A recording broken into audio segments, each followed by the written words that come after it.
Les nouvelles de la sélection nationale de football. Les éléphants de Côte d'Ivoire, champions d'Afrique, affronteront dans le cadre donc de la 5e journée des éliminatoires de la Coupe du Monde 2026 les hirondelles du Burundi. Les éléphants sont arrivés dans le royaume chérifien pour ce match. On les voit là donc à l'écran avec le sourire de l'un des dirigeants, l'ancien buteur des éléphants de Côte d'Ivoire, Ahmed Ouattara. La première vague est arrivée donc le dimanche, la deuxième ce lundi. Le sourire donc du fer de lance des éléphants de Côte d'Ivoire, Bayo Vakoum, tout comme son capitaine Franck Yannick Kessié. Les éléphants se sont entraînés en soirée avec 19 joueurs sur les 23 convoqués.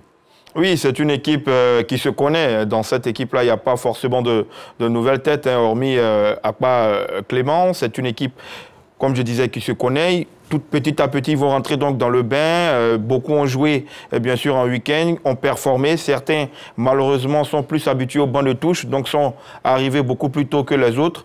Mais on va dire que là, c'est une période, on va dire, de décrassage, tranquille, parce que demain, la mise en place tactique va commencer. Allez, dans ce groupe des éléphants de Côte d'Ivoire, on a donc l'absence du joueur donc, de la J-Oxay, Traoré Ahmed Junior, blessé, remplacé par Baba Mohamed, le sociétaire donc, de Glasgow Rangers, qui n'est pas encore arrivé. Il n'est pas encore arrivé, ce n'est pas forcément une inquiétude, puisqu'on sait qu'il y a toujours des formalités à remplir pour pouvoir se rendre en sélection. Celui-là, il a été appelé un peu plus tard par rapport aux autres, Baba Mohamed, qui n'était pas forcément parmi ceux qui devaient se retrouver à Rabat, parce que les éléphants ont décidé, le staff a décidé de réunir tout le groupe à Rabat. Ensuite, ils rallieront Meknes par la route, par le bus, environ 1h51 minutes de route. Donc, c'est pour dire que déjà l'état d'esprit est positif. Il reste quelques-uns qui ne sont pas encore arrivés, mais qui vont arriver. Faye Mers a déjà commencé à dérouler plus ou moins son plan tactique, technique pour cette opposition face au Burundi. Ce n'est pas forcément une grosse affiche, mais il ne faut pas tout de suite crier victoire parce qu'il y a toujours de grandes surprises avec ces petites nations. Demandé, Baba Mohamed n'avait plus été convoqué depuis la défaite contre la Sierra Leone 1-0 dans le cadre donc, des éliminatoires de la Coupe d'Afrique des Nations de football. C'est un joueur au profil intéressant qui pourrait, pourquoi pas, vraiment pallier l'absence donc du sociétaire de la J-Oxay.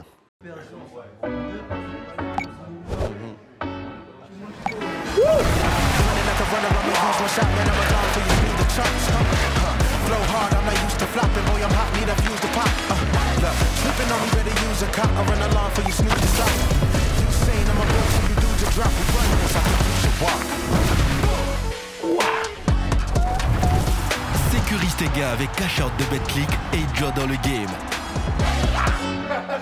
C'est vrai que dans leur abattage au milieu de terrain, ils ne sont pas forcément identiques. On a un Traoré Ahmed Junior qui est beaucoup plus dans la verticalité, qui est beaucoup plus fin techniquement. On a un Diomandé Mohamed Baba, lui, imposant physiquement, mais qui sait également se projeter vers l'avant. C'est un profil intéressant qui n'a pas encore véritablement montré toute l'étendue de son talent lorsqu'il est avec les éléphants de Côte d'Ivoire. Il aura là donc avec cette fenêtre, les 5e et 6e journées des éliminatoires du Mondial 2026. Il aura l'occasion, s'il est aligné en tant que titulaire ou s'il a des brins de match, de montrer véritablement son impact dans ce milieu de terrain. On a besoin de verticalité avec les éléphants de Côte d'Ivoire. Peut-être avec Diomandé, ça viendra. Ce dimanche, il a même été buteur dans le gros format donc, du championnat écossais. C'était face donc, au Celtic.